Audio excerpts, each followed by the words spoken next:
Ahí empezamos a grabar. Arranca. Pero la verdad, da miedo la primera vez. Listo. Bueno, la clase de hoy es sobre Alux rígido. Lo que vamos a hablar va a ser sobre todo... Para un segundo reinicio porque... vamos a hablar un poco sobre la anatomía y la fisiología del Alux rígido, cómo es su presentación clínica, la metodología diagnóstica y el tratamiento. Como definición, el Alux rígido es un proceso artrósico de la primario del complejo articular metatarso-falángico sesamoideo del primer rayo. Bien, es el segundo proceso más frecuente de afección del hallux, luego del hallux valgus, por lejos el más frecuente, y es el primer proceso artrósico del pie en frecuencia. Fue descrito en 1887 como hallux flexo, debido a que la posición final en los estadios avanzados del hallux era hacia la flexión. Y un año más tarde, Cotteri le da el nombre que hoy por todos conocemos como hallux rígido. Bien, pero también se lo puede encontrar en la bibliografía como hallux flexo. Las tres características principales es dolor, limitación en el rango de la movilidad y deformidad. Un breve repaso anatómico, saber que la cabeza del primer metatarsiano tiene un diámetro transversal más largo que su diámetro dorsoplantar y si bien su superficie articular es continua, está funcionalmente dividida en una superficie superior y una superficie inferior, bien, para la falange y para los sesamoides. La falange, la proximal, tiene una superficie cóncava y está rica en inserciones musculares, tanto de los extensores y flexores cortos o brevis, como los abductores y aductores del hallux, y a su vez la musculatura intrínseca. Y no olvidarnos en esta articulación los sesamoideos, que en el caso del hallux los sesamoideos son constantes, y conocer que el tibial es más largo y suele ser más ovoideo. Con respecto a la fisiopatología del hallux rígido, la primera causa que se pensó fue el trauma, o es el trauma, pero un 14% recuerda un evento traumático. Estaría más asociado a microtraumas, pero sí el 78% de los que tienen antecedente traumático tienen una afección unilateral, por lo tanto, en ese caso el trauma pasa a ser la etiología. Con respecto a la hipermovilidad del primer rayo, se lo estudió durante mucho tiempo.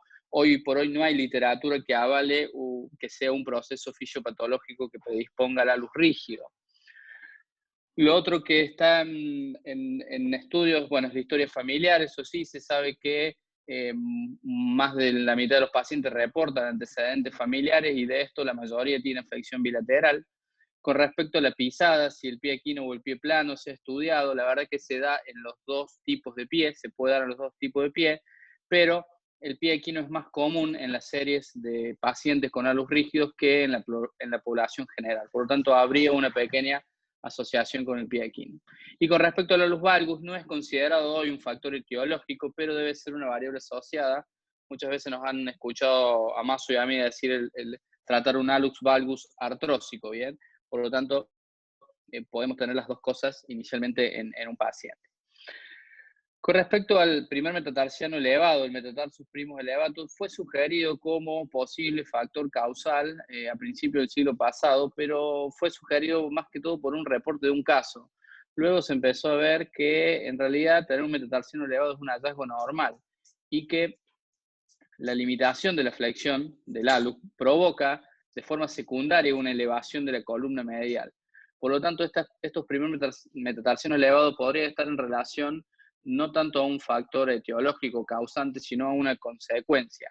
Y los procedimientos que uno haga para mejorar la dorsiflexión del hallux indirectamente suelen descender el primer metatarsiano, aunque uno no haga osteotomías de descenso, digamos, sino que haga procedimientos sobre partes blandas o procedimientos sobre los osteofitos que mejoren la movilidad del hallux. Eso va a traer aparejado que el primer metatarsiano solito baje, digamos. Y el único factor o el factor más asociado es el valgo interfalángico. Casi un 90% de los pacientes con hallux rígido van a tener un valgo interfalángico y esto se habla por una compensación de la movilidad del hallux. Bien. Voy a hablar dos palabritas sobre hallux rígido funcional. Esto es algo que sale un poco más nuevo en la literatura. El hallux rígido funcional básicamente es una condición clínica en el cual la movilidad del hallux, la movilidad metatarsofalángica del hallux, es normal cuando el paciente está en una situación sin carga de peso, lo que sería una cadena cinética abierta. Pero se limita cuando el paciente carga peso, lo que sería una cadena cinética cerrada. Bien. La maniobra, que ya la vamos a ver, es llevar el tobillo 90 grados, simular que el paciente está pisando y flexionar pasivamente el hallux. En condiciones normales uno debería llegar por lo menos a 60 grados de flexión dorsal. En el caso que uno no lo logre, puede estar, digamos, ante lo que sería un hallux rígido funcional. O sea, es un paciente que cuando no pisa tiene movilidad completa. Cuando lo haces pisar y tratas de flexionar el hallux hacia arriba, hacia la dorsiflexión, va a tener una limitación. Y esto se debe no solo a cuestiones óseas, sino inicialmente a un acortamiento de lo que sería el sistema aquilio-calcáneo plantar. A la izquierda tenemos la maniobra. Bien, como les decía, cuando el paciente no pisa, está en una situación de cadena cinética abierta, uno flexiona pasivamente el hallux y tiene una flexión normal, pero cuando uno simula una carga de peso, colocando el dedo en el primer metatarsiano y llevando el tobillo 90 grados, e intenta flexionar el hallux, dorsiflexionar el hallux, va a notar una limitación. Bien. La razón física de esto está un poco explicado en el gráfico del lado, me llevó varias horitas entenderlo. Básicamente lo que habla es que en situaciones normales el hallux se va a comportar como la rueda de un auto cuando patina en la nieve, o sea, tiene un momento de giro central, por lo tanto las fuerzas van a ir alrededor de ese momento de giro. Bien, si uno se va al pie,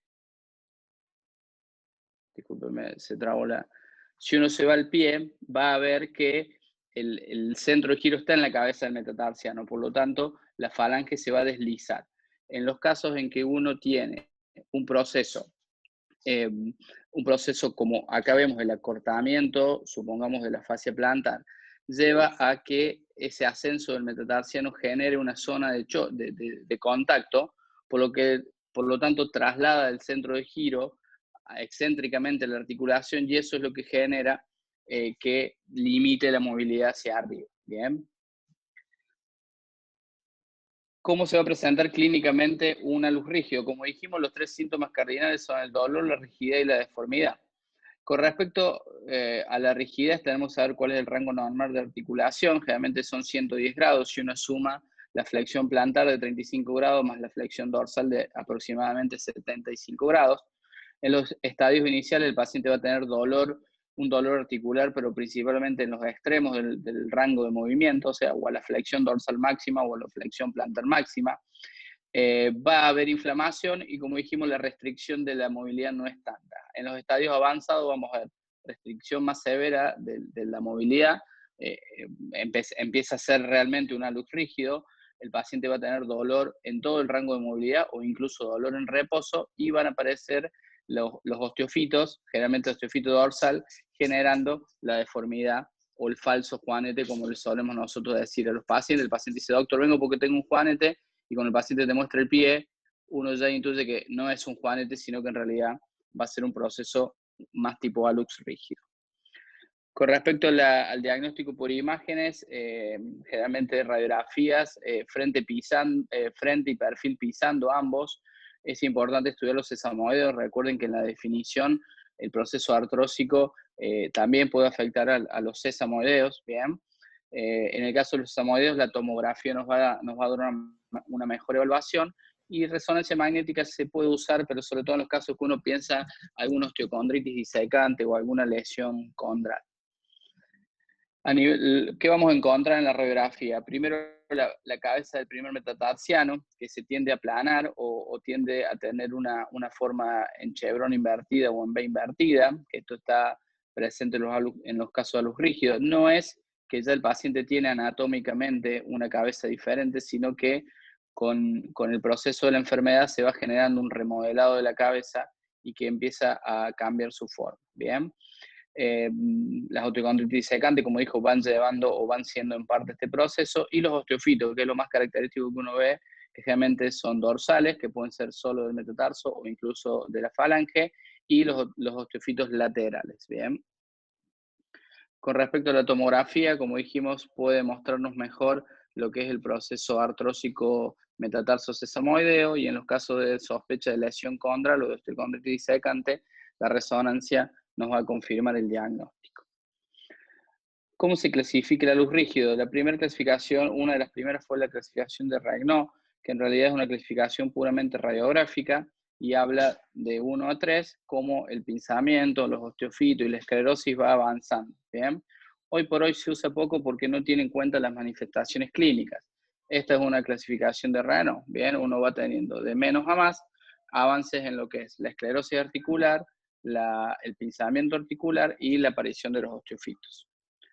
Hoy por hoy la clasificación que más se conoce o que más se usa es la de Coughlin y Schurman. Esta clasificación fue publicada en el JBJS americano en el 2003. Es la más utilizada porque es una evaluación tanto clínica como radiológica. Divide al alus rígido en 5 grados, un grado 0 o subclínico, en donde no vamos a tener clínica, no vamos a tener radiología, pero vamos a tener una disminución comparativa del rango de movilidad. Ya en el grado 1 empezamos a tener un poco más de pérdida de la movilidad, ya sea en grados absolutos de flexión dorsal o comparando con el pie sano. Radiográficamente vamos a tener cambios mínimos, algunos osteofito dorsal, una pequeña esclerosis con estrechamiento articular, y clínicamente el dolor va a ser leve y sobre todo va a ser en los extremos articulares, o sea, en la flexión dorsal máxima o en la flexión plantar máxima. En el grado 2 es cuando ya empezamos a tener un compromiso más importante de la flexión dorsal, entre 10 y 30 grados, o una pérdida de más de la mitad comparativa. Ya vamos a tener moderados cambios artrósicos, más osteofitos, más pinzamiento, empieza a aparecer el osteofito lateral, ya se empieza a ver un aplanamiento de la cabeza y el dolor va a ir increciendo, ya moderado, no solamente dolor a la flexión dorsal pasiva como teníamos en el grado anterior. El grado 3 ya tenemos 10 o menos, ya casi una luz que no se mueve hacia arriba, hay severos cambios articulares y hay dolor en todo el rango de movilidad. Y la diferencia con el grado 4 es que el grado 4 es igual al grado 3, pero cuando el paciente ya tiene dolor en reposo. Con respecto a las opciones de tratamiento, tenemos obviamente tratamiento no quirúrgico y quirúrgico. El tratamiento no quirúrgico es una buena opción en pacientes seleccionados, sobre todo en pacientes con estadios iniciales, en pacientes con baja demanda funcional o en pacientes que no son quirúrgicos por otras comorbilidades. Los antiinflamatorios y las infiltraciones en el periodo agudo pueden ayudarnos. Para un tratamiento a largo plazo, las ortesis, las plantillas o modificaciones en el calzado. Nosotros nos van a escuchar decirle que a estos pacientes les recomendamos calzados más tirando a rígidos, a duros, a suelas que no tengan tanta flexión o que sean, vamos a decir, suelas tipo rocker button, que se llama, que son suelas en balancín. Por ejemplo, esta plantilla lo que tiene agregado es un implemento más duro en la zona del hallux para evitar la flexión dorsal en el momento que el paciente da la marcha. La fisioterapia ayuda, obviamente, todo lo que es la movilización de los sesamoideos, el fortalecimiento, la reeducación de la marcha, y como vimos que parte de estos hallux pueden ser secundarios también a acortamientos del sistema aquileo calcáneo plantar, todo el tratamiento de la elongación y el estiramiento ayuda. ¿Bien? Y obviamente modificación del estilo de vida. Hay pacientes que le duelen con alguna actividad física. Bueno, habrá que ver cómo uno se puede organizar para modificar ese tipo de actividades. Cuando el tratamiento conservador no funciona, tenemos la opción de tratamiento quirúrgico. El tratamiento quirúrgico, tenemos alternativas que van a preservar la movilidad, van a preservar la articulación, y cirugías sin preservación articular. Dentro de las cirugías con preservación tenemos la queilectomía y las osteotomías. Y dentro de las cirugías radicales tenemos las artrodesis y las artroplastías. Con respecto a la queilectomía, es uno de los procedimientos más utilizados. Consiste básicamente en la resección del osteofito dorsal por parte de la cabeza, y de la falange. El objetivo es mejorar la flexión dorsal. Disculpe un segundito, amor. Creo que está el chico que busca los barbijos afuera. Esos son los que están ahí. Creo. Perdón.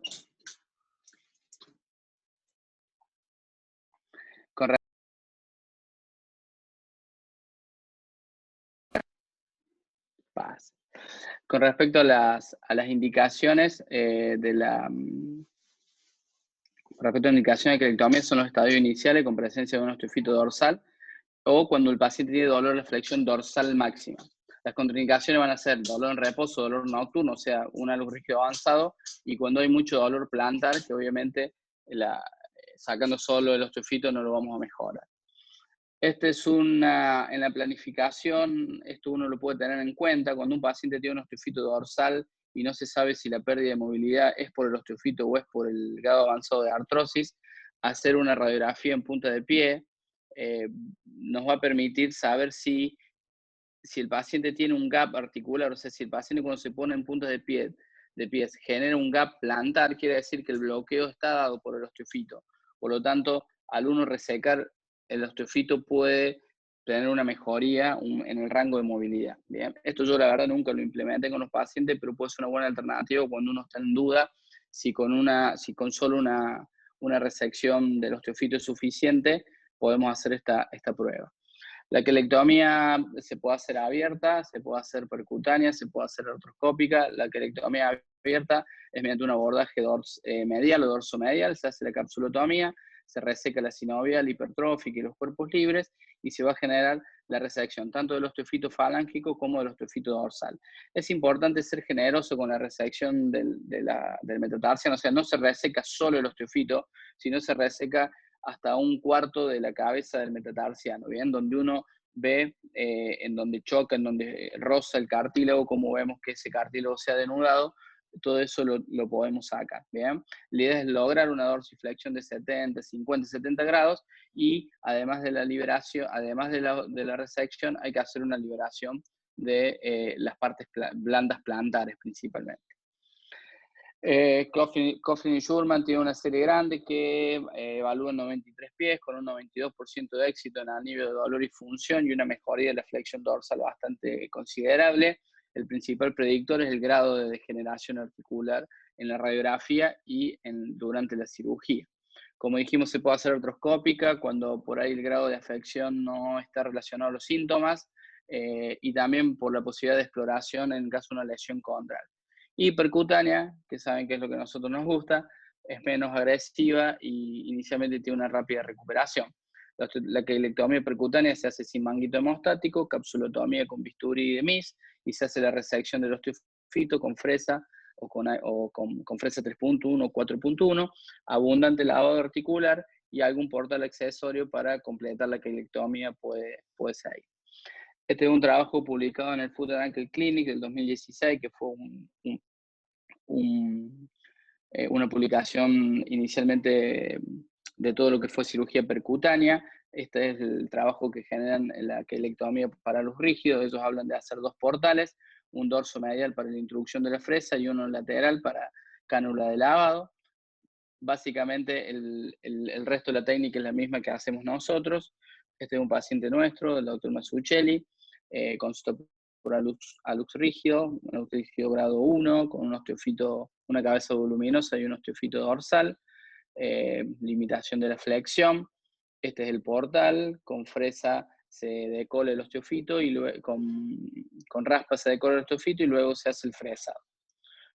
Esto es el chequeo intraoperatorio, se fija en el perfil, cómo uno hace la resección generosa del osteofito, comparando la pre y la post, sacamos fragmentos, sacamos un poco de papilla ósea, y esta es la evolución del paciente a los 2 meses, por un solo abordaje o a lo sumo 2 accesorios que se puede requerir.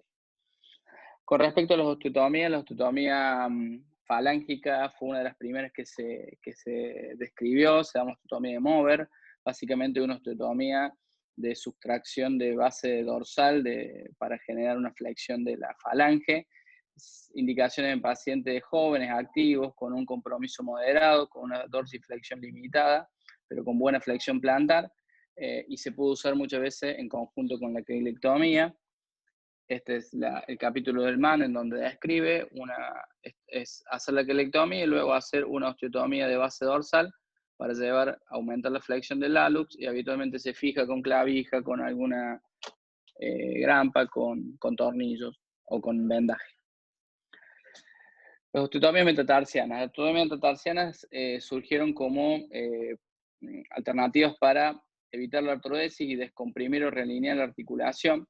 Las distintas opciones, hay distintas opciones según uno quiera cortar, quiera descender, quiera flexionar o quiera extender. Una de las primeras que se describió fue la osteotomía de Waterman, que básicamente es una osteotomía similar a la Mover, pero en el metatarso. La osteotomía genera una flexión dorsal de la cabeza del metatarso a expensas de la resección de una cuña dorsal. Va a realinear el cartílago sano. Recuerden que, como dijimos, el cartílago se va gastando en la parte superior, porque es donde va rozando. Entonces lo que uno hace es enfrentar a la falange con un cartílago plantar un poco más sano. Puede generar cierto acortamiento, pero es una osteotomía que no desciende. Luego, con el tiempo, se vieron que, o se notó que el descenso del metatarsiano ayuda a la mejoría de los síntomas, por lo tanto, se diagramaron osteotomías de descenso y acortamiento. Estas osteotomías tienen un formato de chevron, la de Waterman Green o la de Jones-Wick, según digamos, el eje o el ángulo entre las ramas. La de la derecha es la de Waterman Green y la de la izquierda es la osteotomía tipo Jones-Wick. Este es un trabajo publicado el año pasado, lo publicó en el Foot and Ankle Surgery el equipo del doctor Slulitel y colaboradores de Rosario. Publicaron un follow-up de casi 13 años en pacientes tratados a luz rígido grado 2, la mayoría, y algunos grado 3, tratados con osteotomía de acortamiento y descenso. Lo que ellos vieron en que en esos 13 años, digamos, como seguimiento, ninguno requirió artrodesis, pero la mitad mostró un empeoramiento radiográfico, sobre todo el estrechamiento de la luz articular y alguno la recurrencia del osteofito dorsal. Pero bueno, esto un poco explica o se ve en otros trabajos que el empeoramiento radiográfico no siempre va de la mano del empeoramiento clínico. Otra osteotomía bastante difundida es la osteotomía oblicuo-distal. Es una osteotomía que acorta y desciende, ya que es completa, y lo que genera es un efecto tipo whale, como en los metatarsianos.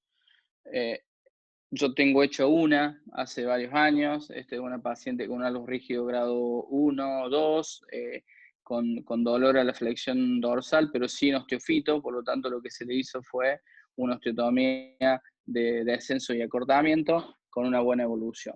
Es mi única paciente. Todas estas osteotomías se pueden hacer de forma percutánea, bien, tanto las osteotomías tipo Mover como las osteotomías, la oblicua distal o las osteotomías tipo chevron de acortamiento. Este es otro caso del doctor Masuccelli, una paciente con un alus rígido grado 2, con un osteofito dorsal bastante prominente.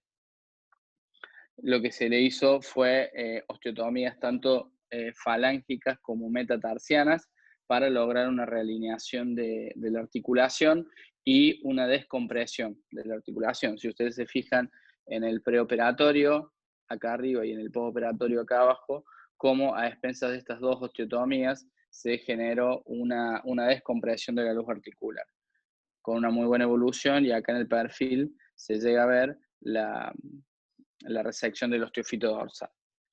Esta es la evolución a 3 años. No hay muchos estudios comparativos entre una técnica y la otra, entre abierto cerrado o entre distintas osteotomías. Este es uno que encontré publicado por el grupo de Antonio y Ramón Viladot, donde hicieron un estudio comparativo entre la Jones-Wick y la distal oblicua. Básicamente son 46 pies, Antonio Viladot hacia Jones-Wick y Ramón Viladot hacia distal oblicua, y después compararon un poco los grupos de los pacientes, y la verdad que vieron que las dos técnicas son buenas y que no hay diferencia estadísticamente significativa entre ambos grupos. Por lo tanto, va a quedar un poco a criterio o preferencia del cirujano. Lo importante es acortar y descender el primer metatarsiano. Con respecto a los procedimientos radicales, como dijimos, tenemos las artrodesis y las artroplastías. La artrodesis tiene muchas indicaciones, obviamente en los alus rígidos grado 4, cuando el paciente tiene dolor en reposo, o en los grados 3 con un compromiso articular grosero, o sea, mayor del 50%, en donde un procedimiento conservador no tiene lugar. O se puede usar también cuando han fallado los tratamientos previos, fallo de queilectomía, fallo de osteotomías, fallos de artroplastia o incluso fallos de mismas artrodesis. Cuando tenemos pacientes con desórdenes neuromusculares que ya tienen una pérdida de la movilidad activa, por lo tanto, la artrodesis es una buena alternativa, o cuando tenemos deformidades rígidas o pacientes neurológicos. La técnica de la artrodesis se puede hacer a través de un abordaje dorsal, dorso medial o medial. Nosotros usamos más el medial. Se hace una preparación de superficie articular, habitualmente cóncavo o convexo. Se rellenan los defectos óseos en los casos que los hubiera. Y lo importante es conocer la alineación. El hallux se debe artrodesar con 10 a 15 grados de flexión dorsal respecto al metatarsiano. Esto lo va a dejar paralelo a la línea del suelo. Un valgo fisiológico entre los 15 y los 5 grados y con una rotación neutra. Y los esquemas de modificación hay muchos, pueden ser con tornillos solos, doble tornillo, tornillo endomedular con placa, placas bloqueadas, placas comunes, combinaciones de tornillo y placa. Como ustedes conocen, nosotros somos nos gusta mucho el tornillo y la placa como un medio de osteosíntesis. Las complicaciones en líneas generales son bajas, las tasas de cerdatosis es bajita, igual que la mala unión. La necesidad de extracción puede ser un poco más alta debido a la zona donde queda el implante, y la verdad que es un procedimiento con muy buenos resultados. Este es un paciente nuestro, un hallux rígido ya avanzado, grado 3-4, en donde se le hizo el montaje habitual nuestro, que es tornillo y placa. Pueden ser placas rectas como estas, ahora tenemos placas anatómicas o placas en H, que también son buenas, y lo que habitualmente uno hace es hacer un sistema. Antes bloqueábamos todo el sistema, hoy hacemos sistemas híbridos en donde bloqueamos habitualmente los tornillos distales, los tornillos de la falange y no bloqueamos los tornillos metatarsales para no darle tanta rigidez al constructo. La artrodesis se puede hacer por MIS, sí. Este es un trabajo publicado también en el Clinics del 16. Se hace a través de 2 portales. A través de un portal se hace con BUR el fresado articular. A través de otro portal se hace el lavado articular para sacar los detritos. Y una vez que uno logró la resección inicialmente de todo lo que es el cartílago articular, se fija de forma percutánea, habitualmente con 2 tornillos en compresión cruzados, rosca parcial. Bien. Este trabajo habla de distintas series que hacen artrodesis en hallux rígido por MIS. Si se fijan, son series relativamente nuevas y relativamente con pocos pacientes, pero en líneas generales dan buenos resultados y buenos índices de consolidación. Este es un trabajo publicado un poco más nuevo que no figura en ese review porque ese review se escribió antes. Es del equipo del Hospital Italiano de Buenos Aires, en donde ellos hacen una artrodesis por MIS, una técnica muy similar. Lo único que cambia es la fijación, en donde ellos lo fijan con un tornillo endomedular que entra acá desde la planta del pie hacia la falange, y luego se le agrega un tornillo antirrotacional. Tienen un seguimiento todavía un poco corto, de 1 año, son poquitos pacientes, pero inicialmente tienen buenos resultados. Con respecto a las artroplastías, la artroplastia por resección es la resección de la base de la primera falange, la osteotomía de Brandes-Keller, como nombre un poco más útil, y también para el hallux valgus. Tiene buenos resultados en cuanto a la mejoría del dolor, pero tiene malos resultados funcionales y cosméticos. Deja una inestabilidad y un acortamiento muy grosero del dedo gordo, pero puede ser una alternativa en pacientes con muy baja demanda funcional. Las artroplastías por interposición son similares a la artroplastía por resección, pero lo que hacen es generar una interposición de tejidos blandos, en la zona de la artrodesis, de la resección, perdón. Generalmente se usan el extensor corto y el flexor corto y se lo estabiliza. Esto genera un poco menos de acortamiento y un poco menos de inestabilidad. Nosotros, o por lo menos yo, no tengo experiencia en este tipo de cirugía. Y luego las artroplastías con prótesis, hay distintos formatos: metal, polietileno, silicona. En líneas generales tienen alto índice de complicaciones, por lo tanto se usan poco, por lo menos en nuestro medio casi no se usan. Esta es una revisión en base a los estudios publicados sobre tratamiento del ALUX, rígido. Si se fijan, la verdad que son muy escasos los estudios con nivel de evidencia 1, hay uno solo para artrodesis, pocos también nivel de evidencia 2 y la mayoría son nivel de evidencia 4 o 5, o sea, la mayoría son serie de casos. Por lo tanto, las recomendaciones para los tratamientos, tanto la quelectomía, la osteotomía, la quelectomía con la osteotomía, las artrodesis, la artroplastia, la única que tiene un grado de recomendación, vamos a decir, elevado o avalado por la bibliografía son las artrodesis. Como resumen de la clase, saber que el alus rígido es una condición dolorosa bastante frecuente en el pie, es el primer proceso artrósico del pie. El diagnóstico es clínico, pero también es radiológico. El tratamiento conservador da buenos resultados, sobre todo en estadios iniciales o en pacientes de baja demanda. La quelectomía en los grados 1 y 2 da buenos resultados. Las osteotomías se pueden pensar en grados 2 y 3, que uno quiera conservar la movilidad articular y acordarse que hay que cortar y descender. Y las artrodesis en grados 3 y 4 sabemos que dan muy buenos resultados.